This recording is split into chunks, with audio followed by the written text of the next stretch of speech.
Hi guys, welcome back to my channel once again here on YouTube. With Bound for Glory season now underway, I decided it's time to visit what I would consider possibly my favourite Bound for Glory pay-per-view event of all time. Bound for Glory 2011. Now I've holded off wanting to do this review for a very long time. I considered it last year, but instead of me doing it, I kindly asked my friend Nathan the Wrestling Guy to review it, and he did for me. So thanks for that, dude. I'm very grateful. But I still had that itch to scratch, so to speak, and I wanted to still relive this again and decide for myself once and for all, was it as good as I remember it being? I watched it when it not live when it happened, but like a few days after on Challenge TV in the UK when they used to air it on a Wednesday evening. So it would have aired on the live on the Sunday, and then we'd wait 3 days here in the UK, and then I watched it on the Wednesday, as I said. So that's my first time of watching it, and then I've watched it again probably a few years after that, and every so often I go back and revisit some of the matches here and there, but I haven't watched the pay-per-view like I did from start to finish properly for quite a while. So I was really looking forward to this. And was it as good as I remember it being? Well, we'll find out shortly. So let's look at the DVD cover first of all. I like the kind of weird beige color background they used for this. It really stands out on the shelf, as you can see on the spine there as well. It stands out when it's lined up with all the other TNA DVDs, and you can immediately find that particular pay-per-view because of its color on the spine, which is pretty cool. And yeah, we have from on the top row from left to right, we have Rob Van Dam, Bobby Roode, Cowboy James Storm, Kurt Angle. And then on the bottom row there, above the Bound for Glory logo, Joker Sting. From left to right, sorry, this is guys. Joker Sting, Ric Flair, and Hulk Hogan. So yes, this is a 2-disc set. 15 certificate here in the UK. And there's the 2 discs. The only way you could tell them apart is one's labelled disc 1 at the bottom and one's labelled disc 2 at the bottom. Otherwise, they're practically the same. So a few statistics before I go over everything. So this was from October 16th at the Lyceus Center. I apologize if I got that name of that wrong. It was very hard to pronounce. Philadelphia, Pennsylvania. The attendance that evening was 3,585. So not a big crowd, but I think it was still good for a TNA crowd. So as I said before, TNA treat Bound for Glory as their version of WrestleMania. So it's their biggest pay-per-view of the year. I decided to start with Disc 2. So I watched Disc 2 with the bonus stuff, the Before the Bell match previews and everything. One of the days, and then the following day I watched the pay-per-view event itself. So I slowly built up to it, if that makes sense. And instead of just cramming it all in one day and you know, getting bored easily. Not that I would get bored, but it kind of, as I explained to you guys before, it kind of burns me out if I was to cram like a 4 or 5 hours of a pay-per-view and its extras in all at once, when I've got to try and fit other things around my personal life as well. But anyway, back to this. Yes, I watched the bonus disc and I really enjoyed the build-ups they did with the main event. Well, it's 2 main events if you think about it. So we've got the Bobby Roode versus Kurt Angle TNA World Heavyweight Championship build-up. Bobby Roode, who won the Bound for Glory series throughout the summer, became #1 contender to Kurt Angle's World Championship. And the build-up, the package build-up they showed on the Before the Bell was really impressive. We had like him as in Bobby Roode working out at the gym, and we had like short little interviews with his family members, like his mum, his dad, his sister, his wife. It was showing him as a family kind of man with his children and having fun.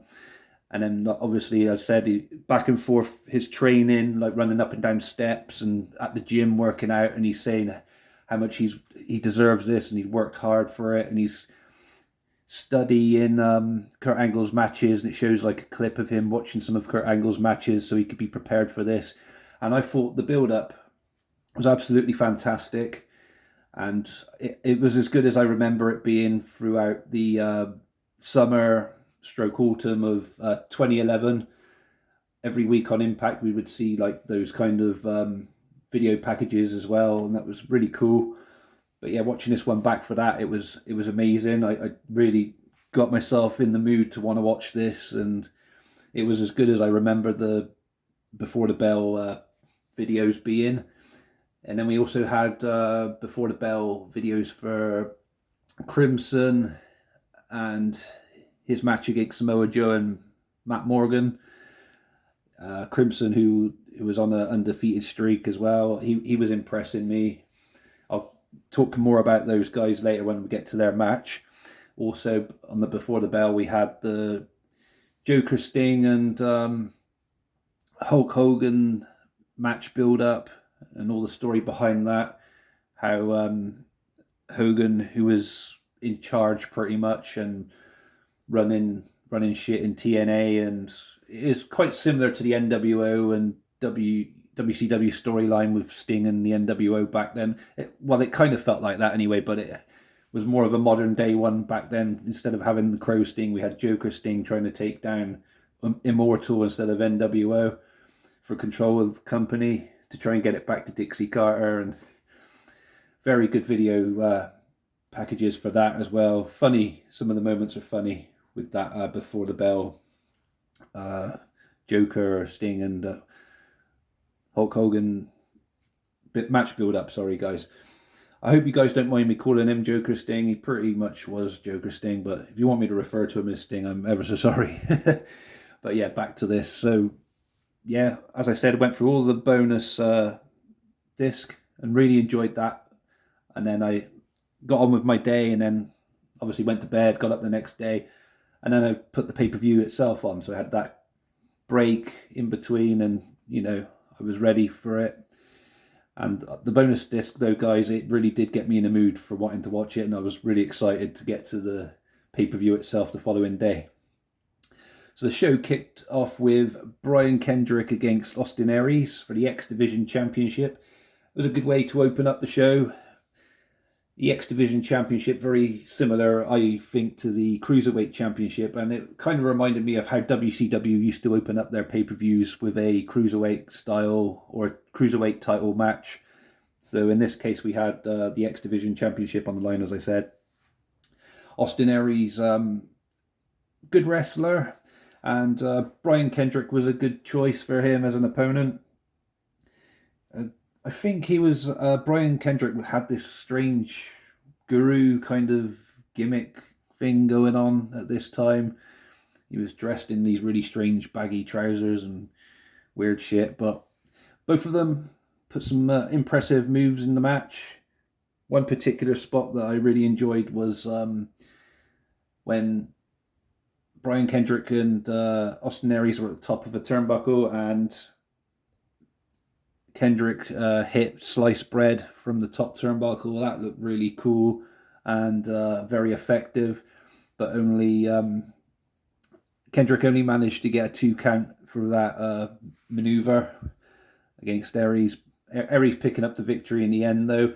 Very hard fought match. Both were good wrestlers in that, but Aries came out on top and retained his X Division Championship, and obviously he would eventually go on and do the Option C thing in about a year from now, or less than a year from now, in 2012, Destination X, or just before Destination X.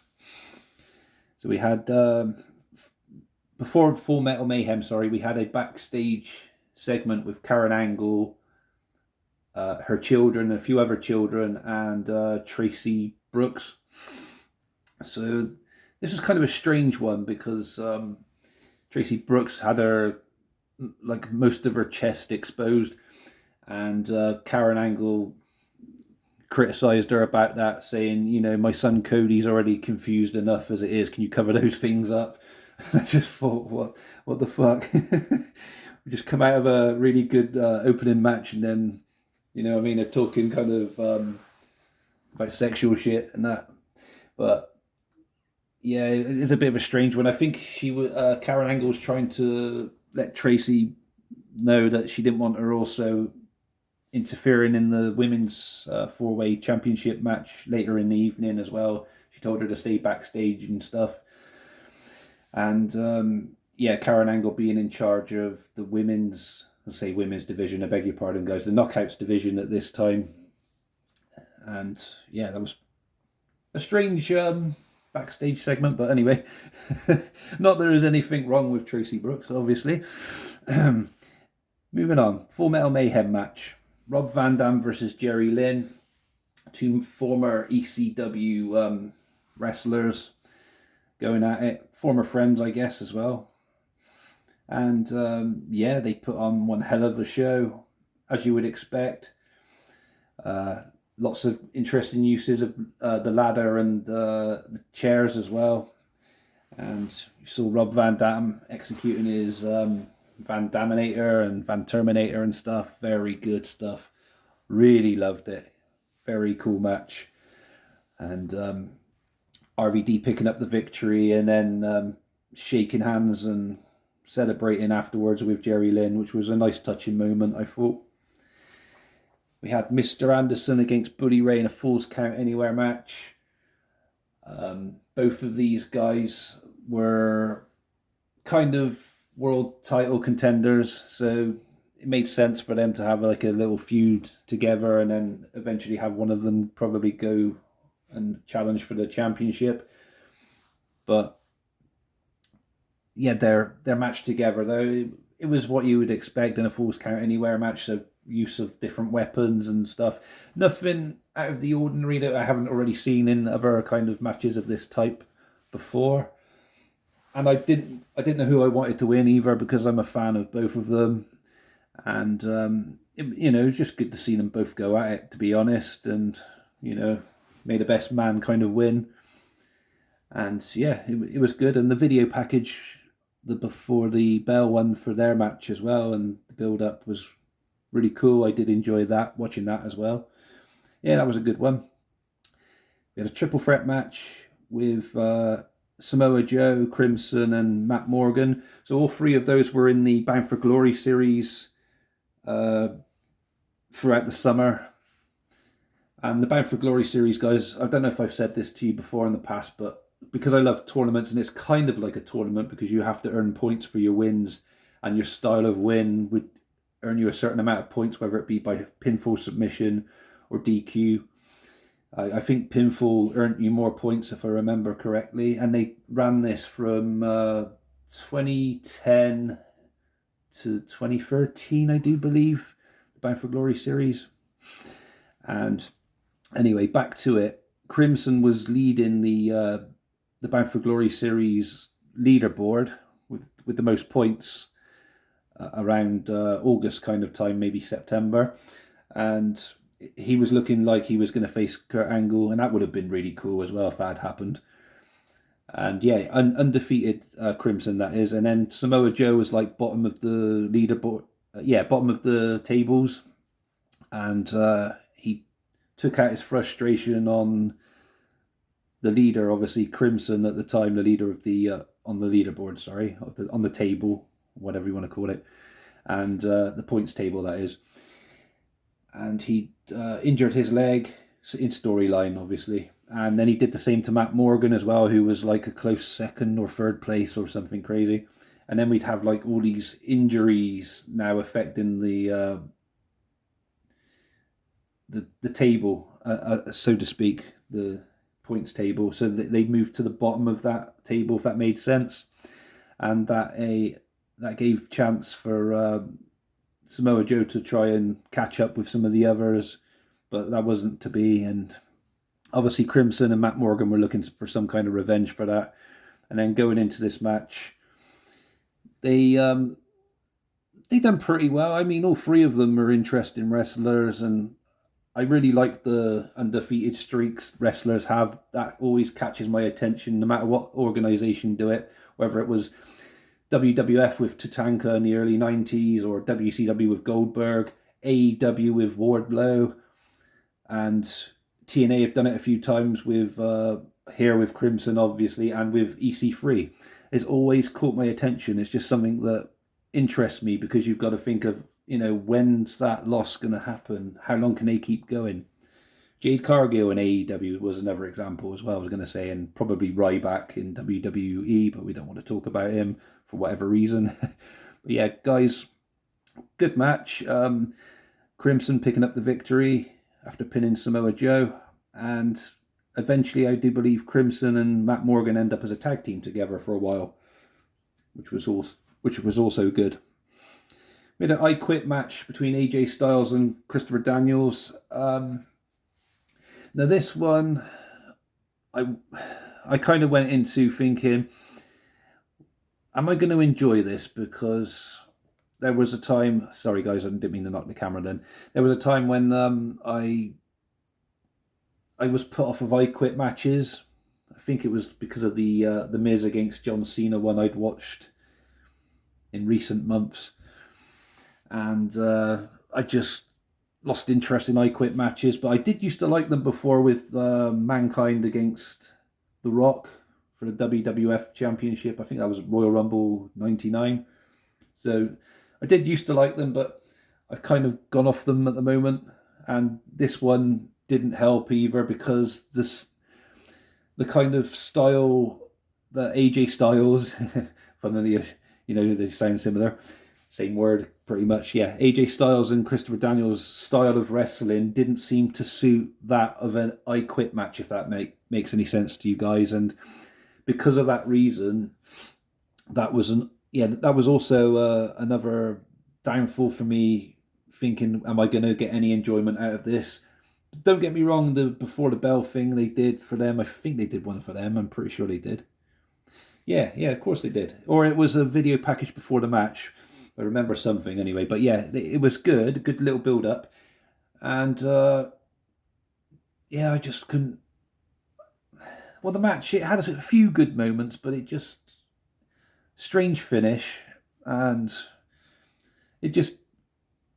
No, I wish they'd done like a 2 out of 3 Falls match looking at it now, and looking back at it now. But yeah, it happened, and it wasn't one of my favourite matches on this particular pay-per-view, but it wasn't a terrible match by any means. But what was a terrible match was the Knockouts Championship match 4-way, which had Winter, Mickie James, Velvet Sky, and Madison Rayne, with special guest referee Karen Angle. This one just felt absolutely, like I said, terrible, rubbish. I didn't get any enjoyment out of it at all, which is a shame, really, because it had some awesome star power in there for the Knockouts. I mean, Winter, very impressive wrestler. All 4 women, very beautiful as well. Mickie James, good wrestler. Velvet Sky, very good wrestler. Madison Rayne, I have mixed opinions on her wrestling, but she's still pretty cool. Again, this should have been a better match than what it was. I think what was off-putting was the whole Karen Angle refereeing the match, so that kind of affected it a little bit. But yeah, eventually Karen Angle got taken out of the match.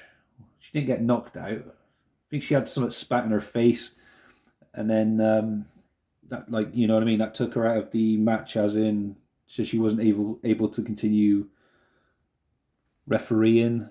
And then that caused Tracy Brooks to come out and take her place as ref, even though Karen said, don't come out, I don't want you out there, and all that shit. And then that leads to them having an argument later on down the line. But yeah, that That was a bit of a letdown, I guess, the Knockouts Championship match. So that and the I Quit match were a bit of a shame, really, but because this pay-per-view, as I said, was one of my favourite Bound for Glories, and looking back on these two, it kind of, oh, you know what I mean? I was thinking to myself, oh, come on. You know what I mean? But then we had, for control of the company, the immortal Hulk Hogan's fight against Sting. Yes, it's not a wrestling match. It was a fight, guys. And yeah, two really old guys going at it. Did we want to see that? Fuck yeah, I want to see that. Sting against Hogan. One of Sting's biggest rivals, Hulk Hogan. And they go at it again. And this is Hulk Hogan's last ever, I say wrestling match, but he says it's a fight on pay-per-view. And it's his second to last ever match as well, which is a shame, but I'm happy they had this, and I'm happy with Sting being the final guy Hogan faced on pay-per-view. The match itself, it was kind of slow, and then you got like the usual interference with Ric Flair helping Hogan, and because he's a part of Immortal. And both Sting and Hogan getting busted open. It was a good brawl between two old guys. I really enjoyed it. Sting, who beats Hogan with the Scorpion Deathlock, but in a bit of a controversial fashion, because the referee was revealed to be Garrett Bischoff. I think he was using a different name though, like Jackson James maybe, or something like that. So yeah, Eric Bischoff's son Garrett. We thought he was going to help throw the match, but he had no choice but to award Sting the win, because Hogan was pretty much beaten down and Sting had him beat with the Scorpion Deathlock, and he didn't want to ring the bell. He didn't want to end the match, Bischoff, but he did.